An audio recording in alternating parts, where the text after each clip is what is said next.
Saludos amigos de la historia.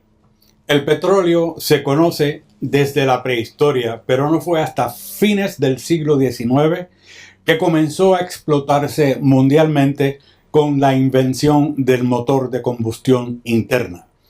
La ruta moderna del petróleo ha involucrado egoísmos, riquezas, crispación geopolítica y hasta guerras, y hoy damos una mirada a la ruta moderna del petróleo en un día como hoy, en un año como aquel. Regresamos en breve. Saludos amigos, mi nombre es Luis Rubén Sánchez y esta es Boricua TV. Hablamos de que el petróleo se conoce desde la prehistoria con su uso limitado y desde el asfalto que se utilizó para pegar los ladrillos en la Torre de Babel. No obstante, no fue hacia el 1859 que el caballero Edwin L. Drake perforó en Estados Unidos el primer pozo petrolero y su derivado, la gasolina, que se convirtió en la dueña y señora del automóvil, el rey de la transportación en aquel entonces. Pero ¿cómo se transportó? ¿Cómo transformó el mundo esta riqueza que produjo? Pues hoy hablamos un poco de esta historia con nuestro invitado, el doctor Carlos Ernesto Severino Valdés. Bienvenido otra vez más, profesor Severino. Y quisiera que hablemos un poco sobre petróleo, rutas de petróleo, riquezas, egoísmos, guerras, crispación y todo lo que involucra este maravilloso tema. Muchas gracias por la invitación, siempre grato estar en este espacio y pues hoy nos convida a un tema extremadamente interesante, un tema que pese a su trascendencia, pues curiosamente no se trabaja a nivel científico como debería ser. Así que resulta a veces difícil seguir la pista de lo que es este asunto de la producción de petróleo, cómo ha evolucionado, cómo se transporta el petróleo, cómo se mueve y cuál es su futuro, sobre todo. ¿Cuál es el futuro del petróleo? Porque sabemos que desde hace muchísimo tiempo, desde que yo era niño, se está diciendo que el petróleo se está acabando, ¿verdad? Se está acabando, y eso yo recuerdo que la primera vez que tengo noción de que se estaba acabando el petróleo, que públicamente lo capté, era alrededor del año 1973, cuando, no es de todo cierto eso. Cuando explotó la gran crisis del petróleo, aumentó el precio. En aquel momento, pues, desde allí se viene diciendo que el petróleo se está acabando, pero no se acaba. Así que hay mucho de geopolítica, mucho de geografía política, mucho de política internacional en el tema del petróleo, y no hay duda que por mucho tiempo una parte de lo que es la reserva del petróleo, la cantidad de producción, se estuvo ocultando. Entre los países se ocultaba esa información, era una información estratégica. No es hasta los últimos tiempos que esa información ahora es más transparente, a partir de unos años para acá, que se puede entonces ahora seguir con mayor capacidad ese asunto. Pero como ya se puso de relieve al principio de la intervención, pues el petróleo no es algo nuevo. El petróleo es algo que el ser humano ha estado usando por muchísimo tiempo. Se usaba para pegar los ladrillos desde hace 6.000 años. Se usaba cuando comenzaron a fijarse las primeras embarcaciones. La madera se fijaba, se pegaba también con petróleo. Se pegaba con petróleo y se cubría el petróleo para que no entrara agua y que estuviese sólido. Se sabe inclusive que en algunos yacimientos arqueológicos en Indoamérica, principalmente en el área de México y Centroamérica, se han encontrado pictografías que, de acuerdo a los estudios, pues fueron dibujadas con petróleo, ¿no? Se usa también y también se ha usado en la medicina, pero no es hasta el siglo XIX, particularmente el siglo XX, con la explosión de la producción de los vehículos de motor, con la línea de ensamblaje, el Fordismo de Henry Ford a principios del siglo XX, cuando, como ya muy bien se dijo, el automóvil se convierte en la pieza hegemónica de los procesos industriales y el rey de las mercancías a nivel mundial. Entonces, pues, no hay duda que se fue despegando la producción de petróleo para el consumo del motor de combustión. Pero ya también sabemos que en el siglo XIX, y mucho antes del siglo XIX, quizás el siglo XVII, ya se utilizaba brea en algunas calles de Italia, en algunas calles de Europa. Inclusive aquí en Puerto Rico también se usó en algún momento para el alumbrado de las avenidas y calles principales de las ciudades. O sea que eso anunció también otro uso importante que durante el siglo XX iba a surgir del petróleo, que es la producción de energía eléctrica, ¿no? El suministro de petróleo a base por sus bondades químicas. El petróleo tiene una gran cantidad de energía calórica que se utiliza para quemarse y producir entonces el vapor que alimenta las calderas que producen energía eléctrica. Esas son aquí en Puerto Rico tenemos algunas de ellas, aunque estamos en transición a usar otros medios, todavía se produce a base de petróleo bastante energía en el país y en el mundo entero. Oiga, profesor, ¿cuáles fueron estas primeras rutas y cómo se solventaron los problemas primigenios involucrados en estas rutas?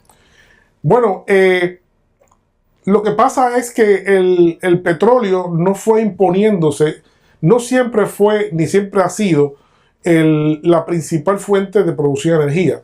Estados Unidos es donde se comienza realmente como usted muy bien dijo, a inyectar pozos petroleros, y esos pozos petroleros pues dieron paso al uso de esa capacidad energética a través de esa materia prima.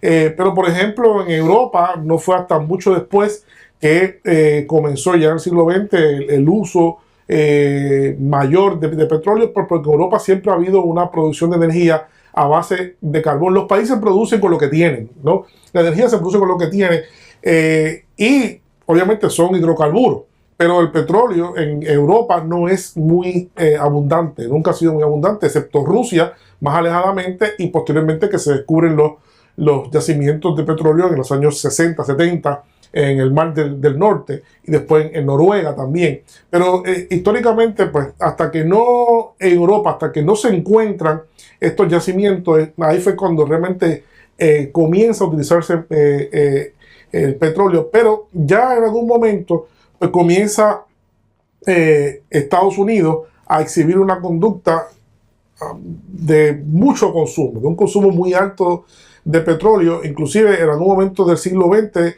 a mediados del siglo XX, ya Estados Unidos consumía más petróleo que el que podía producir. Estados Unidos siempre ha sido un gran productor de petróleo, pero tenía siempre, gran parte del siglo XX, Estados Unidos tenía la gran desventaja de que no tenía la suficiente cantidad de petróleo para satisfacer su demanda. Eso lleva a Estados Unidos, entonces, como gran potencia del siglo XX emergente, gran potencia industrial, el país que tiene básicamente casi un uso ilimitado de la energía por tantas cosas, pues comienza entonces desde Estados Unidos a buscar suministradores de petróleo, países que le pudieran aportar petróleo, ¿no? En ese momento, cuando el mundo todavía era un mundo colonial, pues se comienzan a traer pues, cantidad de petróleo desde el Medio Oriente, que se sabe que el Medio Oriente pues, tenía una gran cantidad de petróleo, y entonces desde ahí comienza las primeras rutas de suministro hacia los Estados Unidos, conjuntamente con lo que es la producción de Estados Unidos, que se concentra básicamente, históricamente hablando, en el área de Texas, en el área del Golfo. Así que ese es el área fundamental donde se produce el petróleo, se maneja internamente, pero se comienza a traer entonces desde el Medio Oriente, fundamentalmente desde Arabia Saudita, luego otro conjunto de países. Ahí comienza las primeras rutas fueron este a oeste. La primera fue desde el este hacia el oeste, luego conjuntamente cuando comienza también la demanda después de la Segunda Guerra Mundial grande en Europa, pues comienza entonces también el suministro desde el Medio Oriente hacia los países europeos. Pero pues, todavía ahí se podía hacer a través del canal del Suez, pero según fue aumentando el volumen, pues crea problemas que debemos discutir también con relación a lo que son los choke points y las rutas más cortas, ¿no? Porque, o sea, llevar petróleo de lugares lejanos hacia lugares, ¿verdad?, donde se refina, pues siempre aumenta los costos. Así que eso implica una logística bien particular para poder entonces ser rentable. Sobre eso. Claro que sí. Mientras tanto, vamos a hacer una pequeña pausa y seguida regresamos. De vuelta al plató en compañía del doctor Severino. Doctor, yo recuerdo la década del 1970 cuando se produjo el embargo petrolero. Hasta ese momento el periodismo petrolero descansaba y de momento explotó al extremo de que el 90% del periodismo que se vivía en el mundo, tanto como en Puerto Rico, era el petrolero. Y por supuesto fue el vínculo del Oriente Medio. Y hay que reconocer que Venezuela, distinto ahora, fue la mediación más o menos pacífica en aquella crispación del Medio Oriente. Antes de esa primera crisis petrolera, ¿cómo era el mundo del petróleo? ¿Era más tranquilo? ¿Era submarino? ¿Cómo era? Bueno, yo creo que la historia del petróleo se puede dividir en dos grandes periodos. Antes de 1973 y después de 1973. No hay duda alguna de eso, ¿no?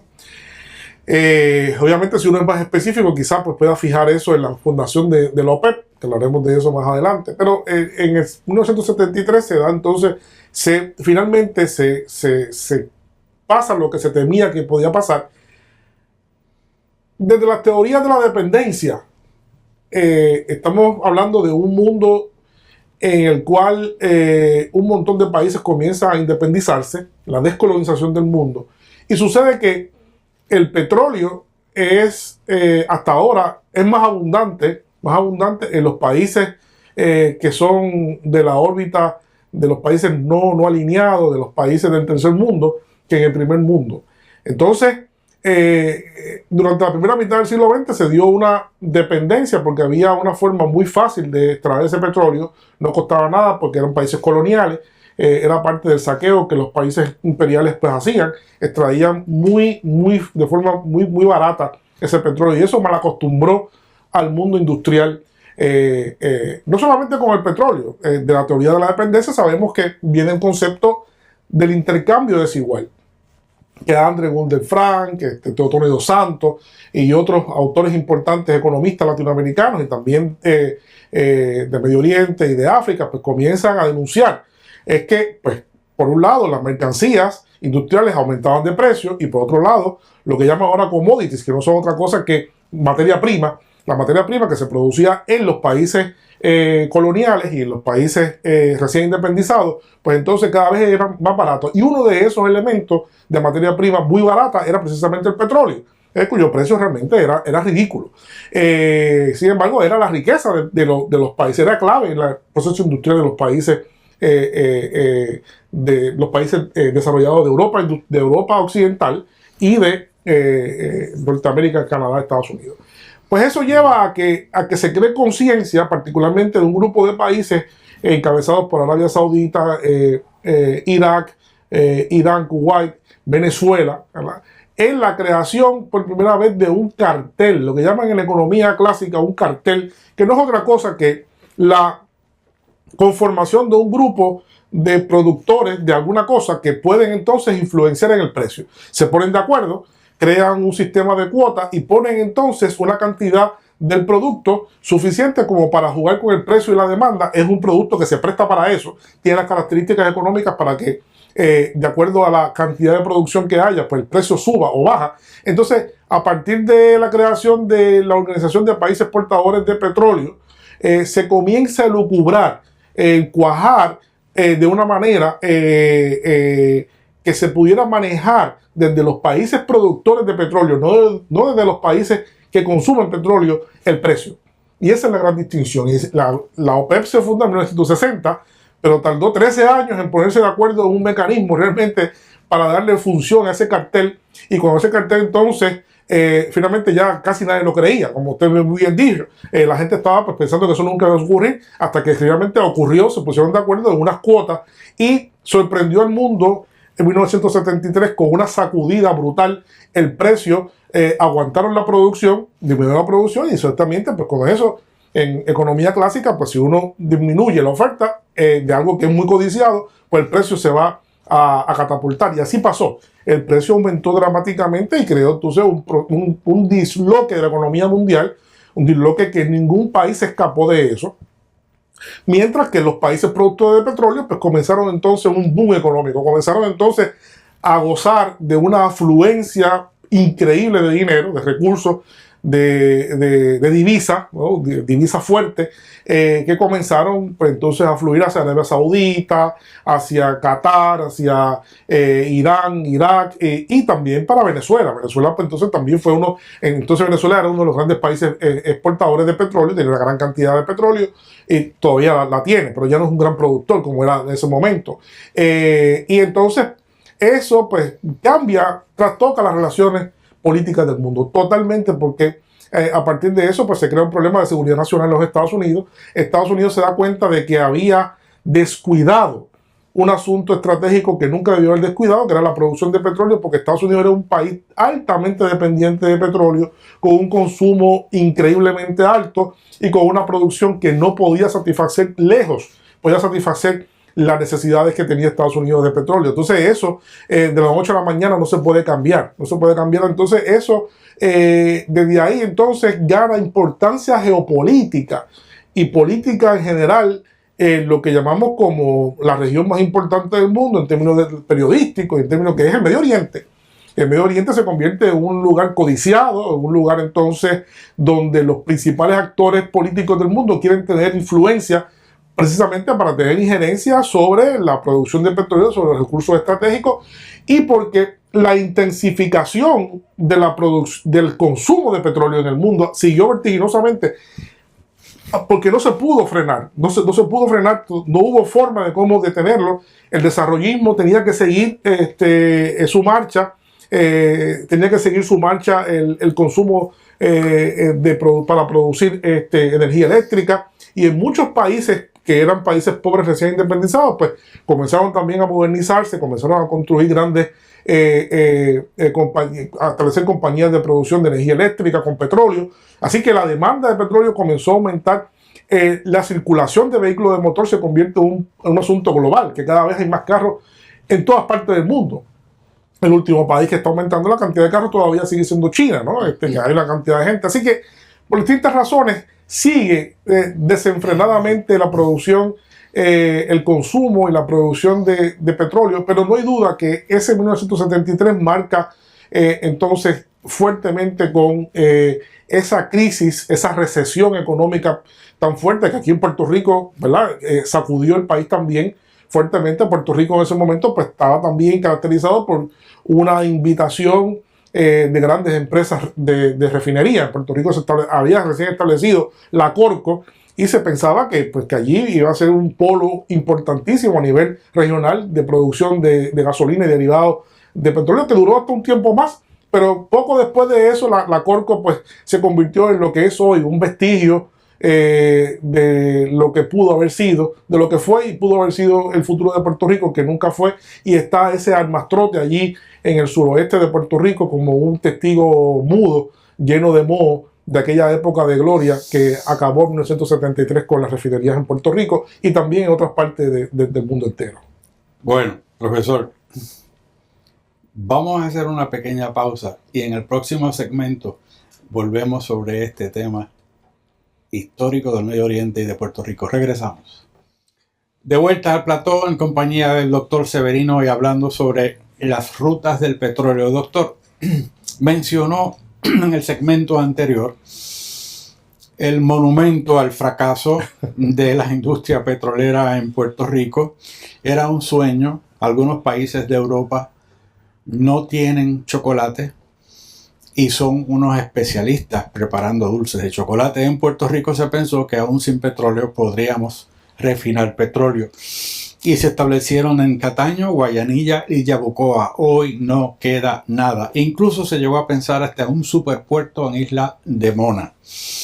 Pero mire, en la industria del petróleo hay tres intereses básicos.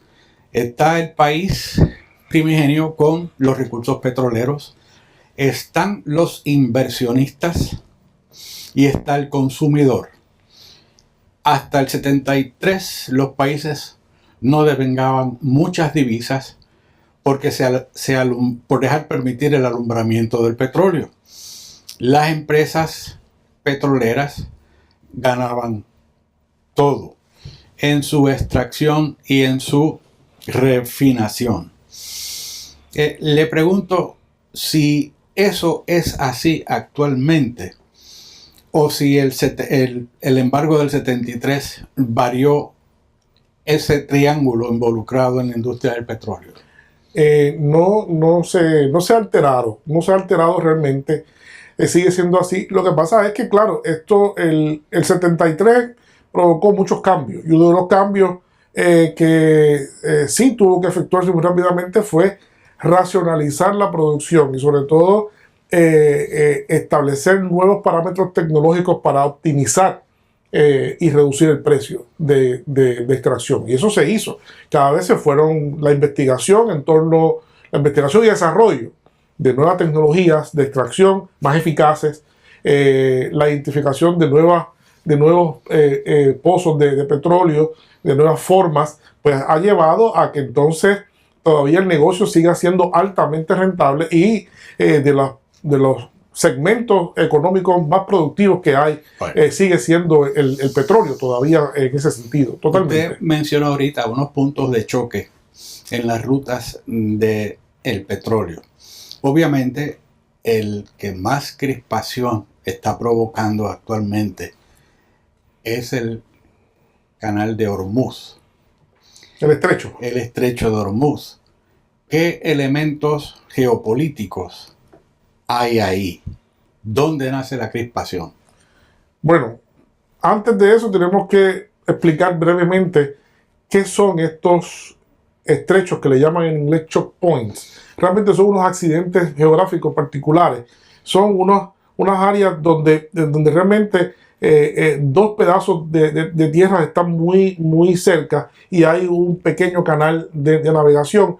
Y además de eso, son importantes porque crean un atrecho, reducen la distancia de recorrido dramáticamente. Obviamente el Istmo de Panamá es uno de ellos, que reduce grandes distancias, dar la vuelta por Sudamérica para llegar del Pacífico al Atlántico. Simplemente ahora pasando por el canal de Panamá, pues se atrecha días y días y millones de dólares en economía realmente. Otro de ellos es el canal del Suez, que es importante, pero sin duda alguna, el más importante de todos estos lugares sensitivos geográficos a nivel mundial que están insertados en las principales rutas de suministro de petróleo a nivel marítimo, ¿no? A nivel marítimo es el estrecho de Hormuz. ¿Por qué? Porque eso abre realmente la puerta, tiene la puerta hacia el Golfo Pérsico, y allí en el Golfo Pérsico pues lindan los principales productores de la OPEP, ¿verdad? Miembros de la OPEP, Kuwait, Qatar, Arabia Saudita y otro conjunto de países, Irán también, que son responsables básicamente hoy en día, son responsables de casi la mitad del petróleo que se produce en el mundo. Entonces, por allí pues transitan cada día millones de barriles de petróleo en cargueros enormes. Por allí se permite el paso de lo que son los very large y ultra large carriers, que son pues, de los aparatos de navegación más grandes, inclusive más grande que los portaaviones de los Estados Unidos, que son los navíos más grandes. Estos pues pueden manejar inclusive hasta 4 millones en un solo viaje, 4 millones de barriles de petróleo. ¿Cuál es la situación geopolítica en Hormuz? En Hormuz la situación es particular, pero en Hormuz tenemos que esa pequeña porción, ese estrecho allí, que es una pequeña área de maniobra, pues simplemente si se cierra esa área, pues entonces quedaría interrumpido la principal ruta de petróleo en el mundo, la más intensa, y el área de mayor producción. Allí debe darse de darse algún problema, pues entonces podría ser algo catastrófico económicamente. De hecho, el mero hecho de pensar que hay un conflicto posible en Hormuz simplemente crea la especulación inmediatamente y se refleja al otro día en el precio del petróleo. ¿Cuál es la situación? La tensión que hay hoy en día con los Estados Unidos e Irán, con Israel e Irán, han llevado a que Irán en algún momento pues haya amenazado con trastocar la economía mundial, y tiene la capacidad de hacerlo porque Irán es el país que más dominio tiene del estrecho realmente, y tiene mayor capacidad militar náutica en la región. Por tanto, simplemente el hecho es el siguiente: el hecho es que Irán no tiene que batallar, no tiene que combatir. Eso es lo que es un choke point. Es que simplemente con hundir 5 o 6 barcos iraníes allí, se interrumpe el paso por allí por meses seguramente. Sería algo inconcebible y dejaría de producirse, dejaría de circular una cantidad sustancial de petróleo a la economía mundial, particularmente Europa Occidental, a Estados Unidos y hoy en día a China, que China también es un gran consumidor del petróleo del Golfo Pérsico. Sería algo de consecuencia impensable para la economía mundial. De ahí la importancia geopolítica, la sensibilidad que hay con el asunto del estrecho de Hormuz, que es por mucho el más sensitivo de todos los estrechos en el mundo entero. Brevemente, profesor, ¿qué solución se vislumbra o usted puede aportar como solución a ese conflicto? De hecho, el jefe de gobierno de Irán ha amenazado con cerrar el estrecho. Pero, ¿qué posible solución hay a esto? Pues bueno, no hay soluciones a corto plazo. No hay soluciones a corto plazo. Armonía. No hay soluciones a corto plazo. Bueno, lo que pasa es, y ahí tenemos que volver nuevamente al tema de la OPEP. Cuando la OPEP se conformó, básicamente cuando la OPEP comenzó con el asunto de funcionalmente con el cartel, vamos a decir, la OPEP era responsable de cerca del 80% de la producción de petróleo del mundo entero. Poco más de 80% inclusive.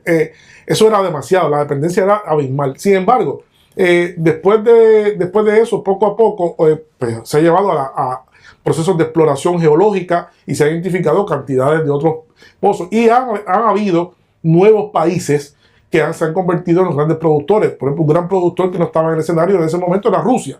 Rusia es el mayor productor ahora mismo de petróleo, compite ahí por muy poco con Arabia Saudita.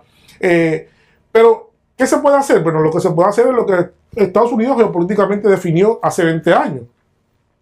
¿Cómo hacer que Estados Unidos no tenga tanta dependencia del petróleo del Golfo Pérsico? Pues fue una decisión estratégica que los Estados Unidos tomó. Y esa decisión, no solamente con Alaska se explotó todo lo que se pudo, pero no dio tampoco resultados. No fue suficiente.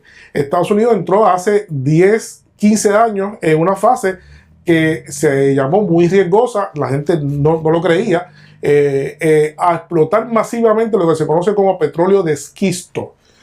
Y el petróleo de esquisto es distinto al petróleo convencional que se acumula en trampas, lo que llaman trampas, que son cámaras, y se saca el petróleo de ahí por distintos procesos. El petróleo de esquisto está aprisionado en rocas o en arena. Entonces requiere unos procesos muy complejos para poder extraer el petróleo del material clástico, de la piedra metamorfósica de origen sedimentario, que es donde está depositado eso. El más grande de esos depósitos en los Estados Unidos, que se descubrió hace muy poco tiempo, es el depósito que le llaman depósito térmico de Texas. Es un depósito gigantesco que no se pensaba que había nada parecido a eso. A partir de eso, Estados Unidos logró su meta estratégica. La meta estratégica de Estados Unidos era hace tiempo aumentar dramáticamente su producción de petróleo y lo consiguió. Estados Unidos hoy, en septiembre pasado, llegó a producir 11 millones de barriles al día. Por lo tanto, destronó a Rusia y a Arabia Saudita. Esas son cantidades fabulosas. Estados Unidos producía 7 a 8 millones de barriles diarios. No era suficiente para atender su producción. Ya Estados Unidos hoy en día, hoy, al presente, como estamos aquí hablando, ha comenzado a hacer lo que no hacía en 50 años Estados Unidos, que era exportar petróleo. Estados Unidos está exportando petróleo a algunos países suramericanos, está exportando petróleo a Europa, precisamente, y hasta China está exportando petróleo ahora mismo, ¿no?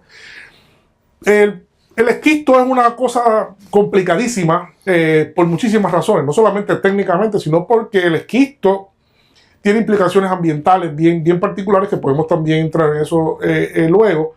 Pero no hay duda de que el esquisto pues tiene una gran fragilidad. Que si bien es cierto que Estados Unidos hoy en día es el principal productor de petróleo, pero el esquisto es más costoso. Sacar petróleo de esquisto es más costoso que sacar petróleo de trampa. No hay duda. Aún en el mar, aún en la tierra. Entonces, para que sea rentable, tiene que haber un precio mundial que permita que el negocio de la extracción de esquisto sea rentable. Hasta ahora ese precio era de 70 a 80 dólares por barril.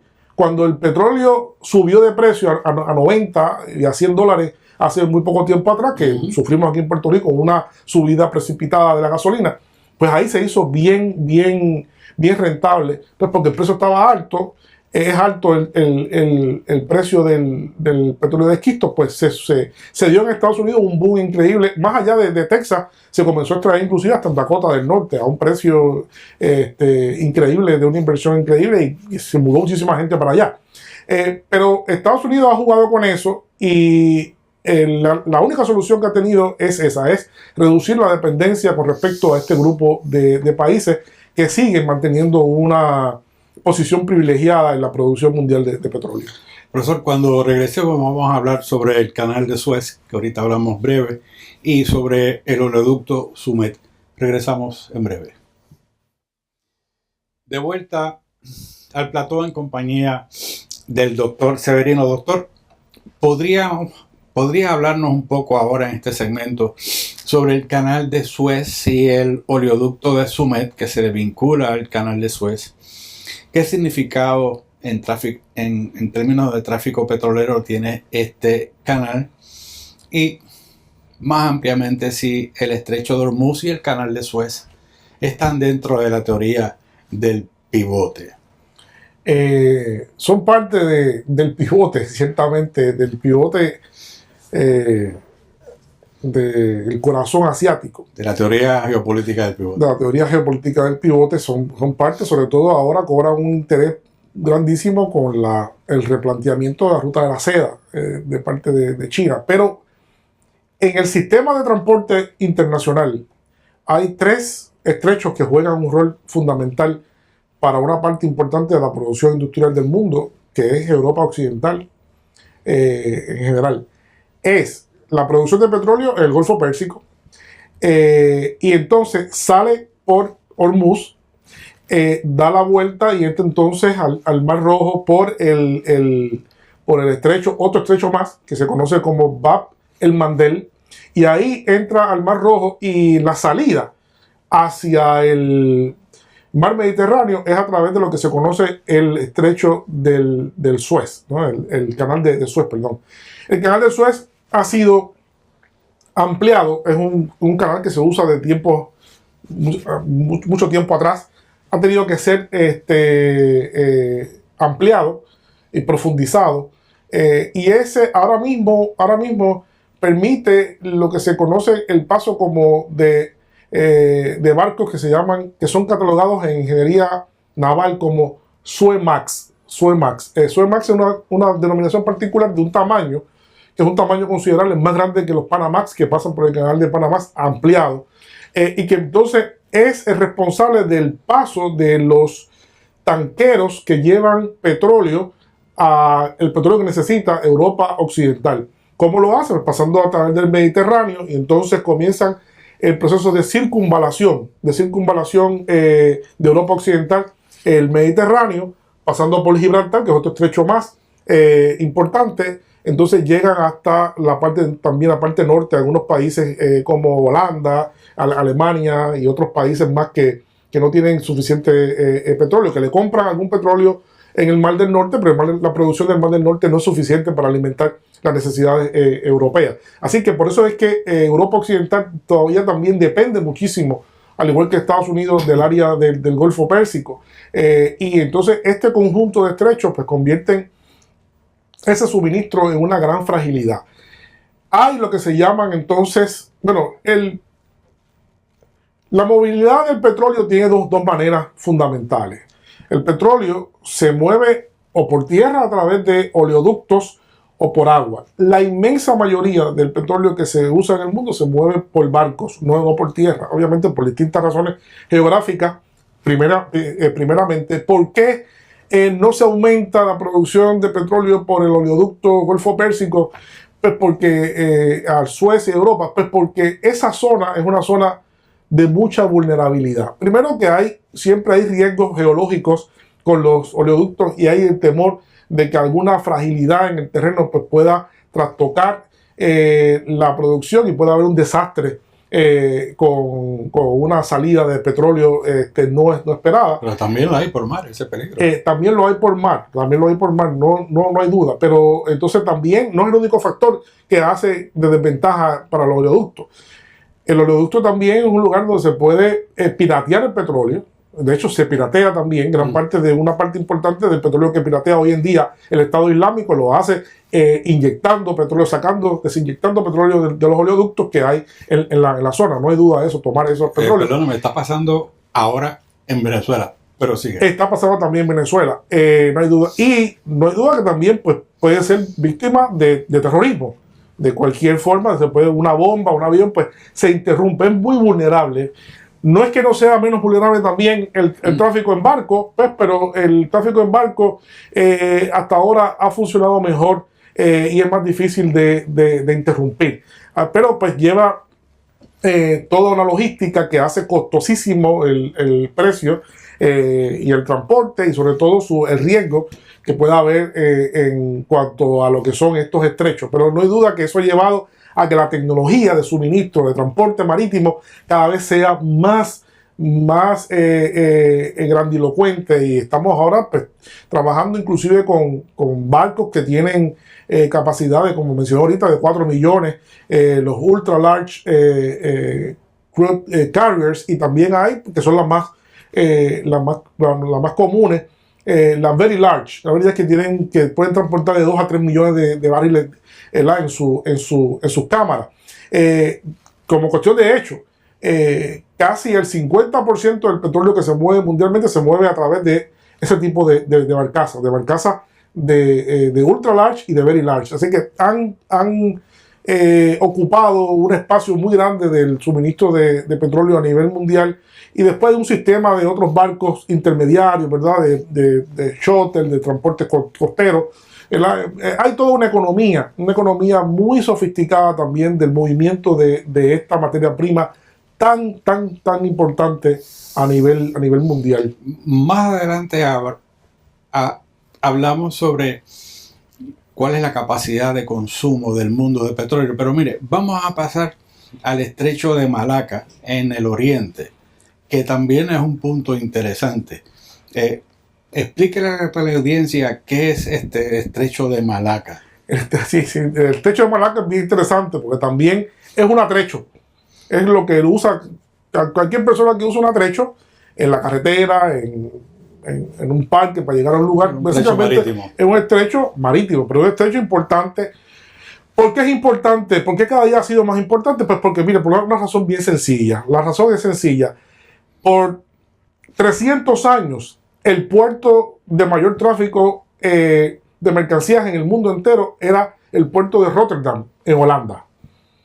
Pues hace pocos años, el puerto de Singapur derrotó al puerto de Rotterdam como el puerto de mayor tráfico en el mundo. Por tanto, además, ha habido también otros que subsecuentemente han derrotado a Rotterdam en Shanghái y en otros lugares de la China. Por tanto, el transporte, lo que quiero decir con eso es que el transporte marítimo de mercancías en el mundo se ha trastocado y entonces la ruta más intensa que hay ahora es desde Europa Occidental hacia China, ¿verdad? Y esa vía, para que sea más corta y más efectiva y los precios sean más baratos, obviamente es indispensable el diseño de barcos que puedan pasar por el estrecho de Malaca, que está ahí entre Malasia e Indonesia. Entonces, esa pequeña porción que tiene a Singapur, que es el corazón económico, es un pequeño gigante económico para el mundo entero, pues hace que sea imprescindible que se haya diseñado toda una ingeniería naval especial para barcos que puedan optimizar su paso. Esos barcos, igual como se llaman, los que pasan por Panamá se llaman Panamax, mencionamos los Suezmax. Recientemente esa ingeniería pues se la ha llamado Malaca Max, se le llama Malaca Max también a los barcos que están diseñados específicamente para el suministro del paso de petróleo hacia allá. China se ha convertido en un gran importador de petróleo, eso lo sabemos. China es una gran potencia industrial. Que no tienen petróleo. Tienen petróleo, es un productor importante de petróleo, pero igual que Estados Unidos, China es como el séptimo país productor de petróleo en el mundo. No es algo malo. China produce 3 millones de barriles de petróleo al día, que no es insignificante. Lo que pasa es que el consumo de China se ha ido muy por encima, igual como le pasó a Estados Unidos. China le pasó lo mismo que a Estados Unidos, que su producción no le da para su consumo, ¿no? Entonces, ¿qué pasa? Que ha trastocado todo el movimiento. Antes, el movimiento de petróleo hacia el oriente asiático no era importante y se ha convertido ahora, hace 20 años, en una ruta de gran intensidad, sobre todo llevando petróleo para alimentar la producción energética de China, industrial, y para alimentar también la producción de mercancías de China al resto del mundo. Por tanto, Malaca, hoy en día, pues su valor estratégico ha aumentado considerablemente y conjuntamente con Hormuz, pues se han convertido en las dos rutas más decisivas de la economía mundial, sin duda alguna. Óigame, profesor, vamos a hablar ahora sobre nuevas tecnologías como es el Northern Stream. ¿Usted podría explicarle a la otra audiencia qué es el Northern Stream? Sí, bueno, lo que pasa es que el tema, este es un tema fascinante, el tema del petróleo. Se busca continuamente llegar a nuevas fuentes de petróleo más baratas. Obviamente para Europa es costoso el traer el petróleo, le aumenta el precio por la dinámica, por la logística de transportarlo del Golfo Pérsico hacia Europa, como dijimos. La solución ha sido parcial para algunos países del centro de Europa que no tienen acceso al mar, como la República Checa, Eslovaquia, Hungría, Rumanía y otro conjunto de países yugoslavos que se han conectado entonces al petróleo a través de un gasoducto que es más seguro porque es menos vulnerable a cuestiones terroristas y ese tipo de cosas, ¿no? A través de un oleoducto que viene desde Rusia. Esa estabilidad en la producción de petróleo de Rusia, un precio barato porque viene por tierra, no tiene que tener el sobreprecio de la logística del transporte marítimo, pues ha llevado a que otros países también se le haga simpático el traer energía desde Rusia, cosa que geopolíticamente se ha visto como un problema serio. Ya hemos visto que el presidente Trump, en parte, el enojo que tiene con Europa es porque Europa cada vez depende más del suministro de energía, tanto de gas natural como de petróleo.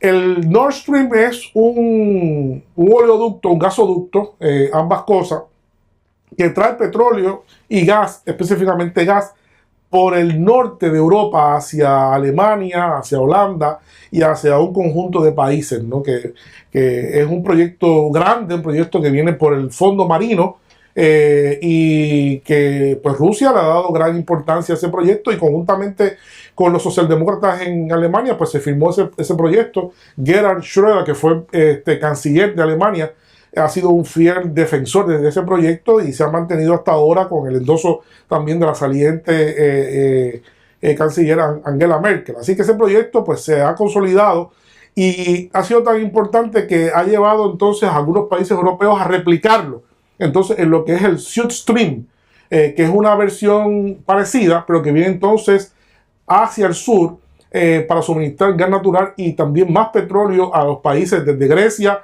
Turquía, esa sale por Turquía, realmente viene por el Bósforo, sale por Turquía y lleva petróleo a algunas áreas que están descubiertas para allá. Así que vemos que el movimiento intraeuropeo de la energía es totalmente distinto porque también tiene la complementariedad de la necesidad del petróleo del Golfo Pérsico, porque también busca reducir la dependencia de ese petróleo y sus costos, igual que ha hecho Estados Unidos con aumentar su producción. En este caso, los europeos que no tienen gran cantidad de petróleo, lo que han hecho es buscar petróleo más cerca y menos costoso, eliminando la logística del transporte marítimo. Bien, profesor, vamos a hacer una pequeña pausa y seguida regresamos.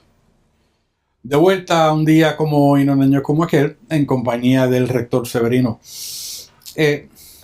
Doctor, le pregunto si la producción, ¿cómo compara la producción de petróleo con el consumo? Si es suficiente la producción o si el consumo supera la producción. No, en este momento, a pesar de todos aquellos augurios de finalización del petróleo, aquellos efectos catastróficos, pues, para bien o para mal, la producción de petróleo puede exceder por bastante el consumo, a tal grado que hoy se necesita controlar la producción desde el punto de vista mundial para que los precios no decaigan estrepitosamente, y entonces los países que dependen de ese ingreso vía divisa, los países productores, que son mayormente países pobres, en su mayoría, pues perderían una cantidad importante de divisas, que muchas de ellas a veces hasta están ignoradas para el pago de deudas, ese tipo de cosas, ¿no? Como lo acaba de hacer ahora Venezuela con Rusia, ¿no? Que puso a la disposición. Lo que pasa es que la producción de petróleo ahora ha cambiado mucho desde 1973 hasta este momento. La OPEP ha ido perdiendo su rol preponderante en la producción mundial, porque han surgido, como mencionamos ya en otro momento de este programa, nuevos productores que se han colocado como grandes países productores. Pues está obviamente Rusia. Mire, simplemente de la lista de los 20 mayores productores en el mundo, pues apenas 8 países son miembros de la OPEP. Eso quiere decir que hay un conglomerado grande de países que hoy son productores importantes en el mundo que no pertenecen a la OPEP. ¿Qué pasa? Que curiosamente muchos de esos países que no son de la OPEP, a veces y por costumbre siguen la política de la OPEP sin ser parte de la OPEP. De hecho, México es un gran productor de petróleo que ha reducido su producción en los últimos 20 años debido a problemas estructurales de su economía y a descuido de los propios gobernantes. El nuevo presidente Andrés Manuel López Obrador ya anunció que su meta es duplicar la producción de petróleo. México produce 2 millones de barriles diarios. Así que si México llega a producir casi 4 millones, pues se convertiría nuevamente en un productor importante.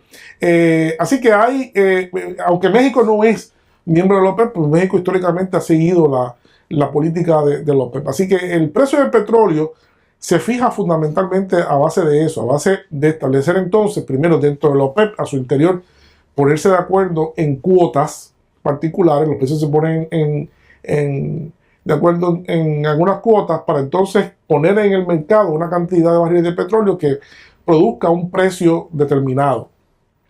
Eso pues está cada vez siendo más difícil porque la OPEP ahora ya se ha reducido a poco más del 50% de la cuota de producción mundial. Ahora mismo, en los últimos tiempos, vimos que el presidente, en la última reunión de la OPEP, que fue hace unas semanas atrás, el presidente Trump le pidió que bajaran el precio, ¿no? Cosa que no hicieron. Entonces, la respuesta, obviamente, porque él sabía que iba a ser la respuesta, es aumentar la producción de los Estados Unidos con el petróleo de esquisto, particularmente del área de la reserva pérmica en Texas, y eso ha llevado pues, a producir una cantidad de petróleo que, a pesar de las sanciones del petróleo iraní, que es un productor importante, ¿verdad? Que sabemos que le pusieron unas sanciones para que países no puedan comprar el petróleo iraní. Entonces, a pesar de esa disminución aparente en el mercado, pues la producción de Estados Unidos y otros países ha compensado eso a tal grado de que ha llevado el precio a lo que no se esperaba realmente, a estar hoy en día, ahora mismo en este momento, a un precio relativamente bajo de cerca de 70, 60 dólares el barril, actualmente entre 60 y 70 dólares el barril, que es un precio bastante interesante. Y lo más interesante de eso, y hablamos del petróleo de esquisto ahorita, es que debido a las características propias de ese yacimiento tan importante en Texas, se ha logrado, lo último que pude leer, se ha logrado que tecnológicamente la producción de petróleo ahí llega a ser estable hasta en 22 dólares el barril. Por lo tanto, ese petróleo ahora que va a inyectar a Estados Unidos a la economía mundial, a la producción mundial, pues va a ser un petróleo aparentemente estable, que por mucho tiempo va a estar. Así que eso nos da una idea de cómo es el juego de la oferta y la demanda. Pero además de eso hay otro elemento importante para fijar los precios, que yo sé que eso a todo el mundo le interesa, porque todo el mundo echa gasolina en su carro, ¿no? Una breve interrupción. ¿Cómo no? Cuando usted habla de que el precio mundial del petróleo pueda bajar a 22 dólares el barril. No, ante la eventualidad. Okay. Ante la eventualidad, o sea, hay un diseño que es una salvaguarda a la producción, a la inversión. Digo, porque esos son grandes inversionistas. Entonces lo que estamos diciendo es que no va a ocurrir lo que pasó con Dakota del Norte. En Dakota del Norte se hizo una gran inversión que quebró en el 2016, 2017 entró porque era demasiado costoso, y si el precio no se sostenía en 80, 90 dólares el barril, la producción de esquisto en Dakota del Norte, que es otra característica más costosa, entonces no era viable. Esa producción voló en canto, no existe hoy en día. Hay que esperar que suba el petróleo para que pueda darse otra vez. Sin embargo, esta producción de esquisto, contrario a lo que la gente pensaba, en otras partes del mundo, pues logró una posibilidad que se dice que es rentable aún en el escenario irreal totalmente, de que el barril de petróleo baje hasta 22 dólares mundialmente, cosa que no va a pasar, cosa que sería imposible. Pero porque la inmensa mayoría de los países del mundo, productores, buscan más que producir petróleo, es ganar dinero. Entonces ganar dinero no significa necesariamente producir más petróleo, sino mientras el precio sea más alto, más dinero se ingresa y se gana, ¿no? Y sobre todo un precio estable. Los Estados Unidos no solamente han tenido como política perder la dependencia del Medio Oriente, sino también que haya un precio estable, económico. Estados Unidos es un país motorizado totalmente, ¿verdad? Entonces, energía barata es una precondición importante para economías saludables, según la teoría, ¿verdad? Según los conceptos teóricos de los economistas. Es que de momento me sentí gran entusiasmo por 22 dólares el barril. No, eso no va a pasar. Ese era el precio en 1972. Eso no va a pasar. Óigame, pero ¿qué elementos están involucrados en el establecimiento del precio del petróleo? ¿Cómo le podemos explicar a la teleaudiencia por qué tú pagas 60 o 65 centavos el litro regular premium? Bueno, es un asunto bastante complicado, pero lo más simple posible es pensar, número uno, tiene que ver con el tema del control de la oferta del petróleo mundial, que eso ya lo vimos. La OPEP y los demás países, mientras más petróleo haya en el mundo, más barato es, y mientras se controle la producción, pues entonces aumenta su demanda y aumenta el precio. ¿Dónde se fija el precio? Hay lo que se conoce en el mercado del petróleo, que es un mercado bien dinámico, que cambia de día a día. Hay unos elementos que definen o que fijan, que son unos referentes, lo que se llama el referente del precio del petróleo. El más importante de todos es el referente que se conoce como el West Texas Intermediate, que es el precio que se fija al petróleo en todo el área de Texas y el área del Golfo. La producción de petróleo allí, como vaya, pues fija un precio que se cotiza en las bolsas de valores, entonces se dan los contratos a corto plazo, a mediano plazo y a largo plazo. El segundo indicador importante o referente del precio del petróleo es el que llaman el Brent, el famoso Brent, que es la producción de petróleo del Mar del Norte en el Reino Unido. El Reino Unido se las arregla siempre para ser un referente mundial, ¿no? Y aún con una producción de petróleo que no llega a 1 millón de barriles diarios, tienen el segundo mayor referente de petróleo en el mundo, porque allí se comercializa una gran parte del petróleo que se consume en Europa. Por tanto, es un referente importante que muchos otros países siguen después que se establece ese precio. Y hay dos referentes adicionales importantes que son menos conocidos, pero también tienen importancia, que es el Dubái, que es obviamente el precio de cotización directo allá en el Golfo Pérsico, y más recientemente ha cobrado también cierta importancia el referente de Indonesia por el valor geoestratégico del consumo, del creciente consumo en China con relación al precio del petróleo. Profesor, estamos al tiempo que grabamos, también los tiempos cambian. El gobierno de Puerto Rico ha comenzado una nueva estrategia de utilizar la energía solar y a puestos plazos. Eso lo que significa es que si en Puerto Rico, que por ejemplo lo hace, en otros países se va a hacer. Eso a modo de sustitución de la utilización de combustibles fósiles para reducir la contaminación ambiental global. ¿Podría usted imaginarse tener una bola de cristal y decirnos qué tiempo le asigna al petróleo como hegemónico en la generación de energía? Sabemos que tomó un siglo desde el principio del siglo pasado hasta ahora en que el petróleo sea el hegemónico. ¿Qué tiempo usted cree que le queda? Pues lamento tener que decirle que no hace falta una bola de cristal, porque está muy claro lo que va a pasar con el petróleo. El petróleo va a seguir siendo un elemento central de la producción de energía en el mundo. Y se lo voy a decir por qué. Es muy probable que la producción de energía eléctrica a nivel de residencial, a nivel de otros elementos, logre transitar hacia otras formas, hidroeléctrica, geotérmica, afortunadamente solar también, el viento. Pero lo que pasa es que el petróleo tiene tres dinámicas particulares que lo van a hacer todavía dependiente, nos van a hacer todavía dependiente de él. Y le voy a explicar cuáles son muy brevemente, muy sencillo. Número uno, el transporte de mercancías en el mundo se sigue haciendo o por tren o por camiones.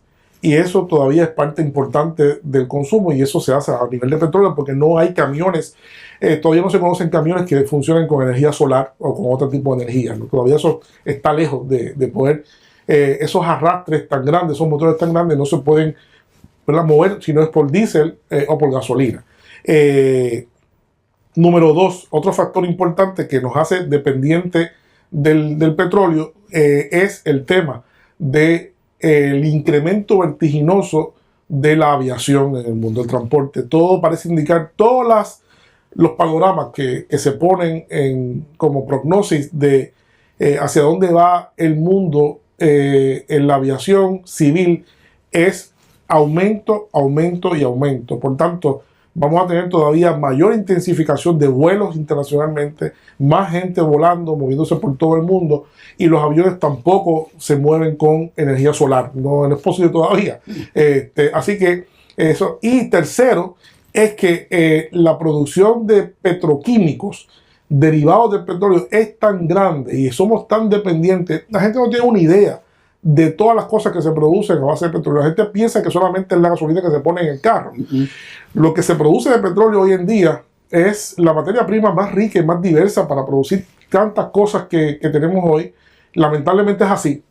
Lamento tener que darle este panorama, pero la realidad es esa, que para esas tres vertientes que convierten al petróleo todavía en un actor central de la producción industrial del mundo, pues no hay respuesta, no hay respuesta. Vamos a mejorar en una parte la producción de energía masivamente a nivel residencial, en parte industrial para algunos usos, pero no para estos tres aspectos todavía no que se conozca, no hay solución para ese asunto. ¿Hay campo de posibilidad de que regrese la refinación del petróleo a Puerto Rico?